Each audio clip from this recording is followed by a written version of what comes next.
Hey guys, welcome to the Liberal Hive Mind, a channel solely focused on exposing the abundant hypocrisy of the left. You know, you gotta be real careful when it comes to ideology. The left is often accusing us of engaging in cult-like behavior. But in order to engage in cult-like behavior, you have to display certain signs. You have to have dogmatic beliefs, you have to have an almost religious faith to your political ideology, and then of course you have to adhere to that ideology, essentially regardless of the facts. But see, that certainly can't be the right at large, because people on the right tend to critically think and be honest and have open dialogue about issues. That description, I'd argue, is much more accurate when describing the average leftist wokey these days. They adhere to the ideology first, and then engage in mental gymnastics in an endless, delusional, denial defense in an effort to have their feet remain planted. I guess put simply, they believe things that are clearly not true because their ideology demands it. And that, my friends, is why they're the most easily exposed, and I have a perfect example of that. Mr. Charlamagne, Joe Biden's favorite campaign volunteer, gets absolutely exposed and embarrassed by Bill Maher on his HBO show. Let me show you guys exactly what happened. Let's have a conversation about the ideas. We got some stuff to get into, so let's roll the tape. Alright folks, so obviously we're talking to Charlamagne. The issue, of course, has to be race. Race is at the core of everything, even reality TV show drama happening in the WNBA. But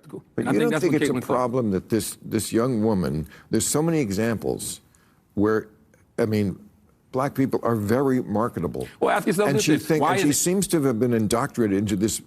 They don't see it as marketable, so it doesn't matter how hard I work. Well, I don't think that's accurate or healthy. I mean, when people come into the league and they're like the biggest thing in college, isn't that a big deal? No, because Asia Wilson was the biggest thing when she came out of South Carolina. That's where I'm from. So she was one of the biggest things when she came out of South Carolina, #1 draft pick. And she didn't get all of that. So what do you attribute that to?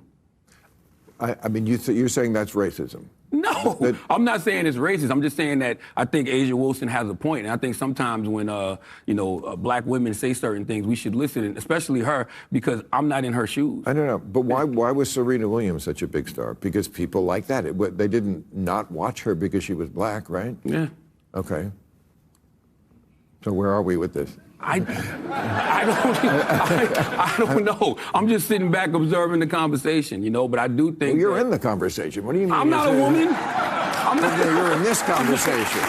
It's all just so tiresome and so ridiculous. This woke ideology, for lack of another term, is just so incredibly lazy. And it's lazy because it can exist purely in that form. If you're just right no matter what, because America's systemically racist and white people bad, if you have the trump card in every argument from an advantageous angle, use it as a weapon and use it as a defense. Caitlin Clark's popular because everyone's racist. And if anybody attacks me or criticizes me for that opinion, well then they're racist too. And I'm a victim, you see. It's the perfect weapon. There's no flaws. Usually a weapon is either more catered towards offense than it is defense. There's weapons that are purely offensive, like an ambush drone, and then defensive weapons like the Iron Dome. Each of those prospective weapons has a strength. Well, in this case, the race card has both strengths. It's completely versatile. It can be used to attack and it can be used to defend and deflect. So when you have that kind of tool, when you're operating in that kind of environment, there's no reason for you to make logical arguments. You can be as lazy as you want. Just because Caitlin Clark bad, just because. The only reason she's successful and she's had such a career is because of the color of her skin. They skip a step.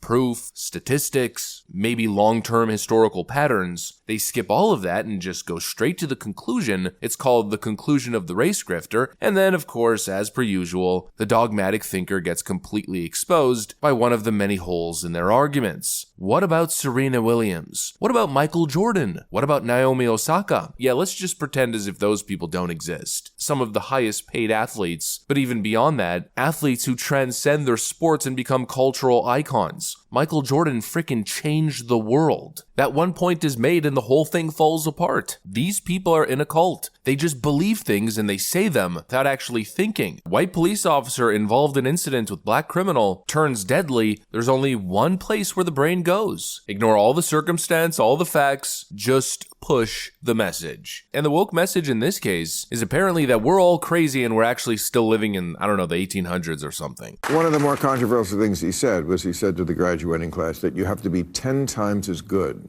to get a fair shot in America. And can I read what Glenn Lowry and John McWhorter, you listen to their podcast, I think they're great, said about this. Lowry said, I thought it was the kind of speech you'd have given in 1974, maybe 1984, but not in 1924. McWhorter, for goodness sake, can we please admit the time passes? I remember my mother saying that in the 70s when it still made sense. It's simply not true anymore, and we should celebrate that. You agree with that? I don't know if it's 10 times better, but maybe 5. Yeah, come on. Yeah. You think you have to be 5 times? Yeah, when you black in America, absolutely. In 2024? Yeah, when you're black in America, when you're a woman in America, if you're a black woman in America, absolutely. I think that's a zombie lie. Why?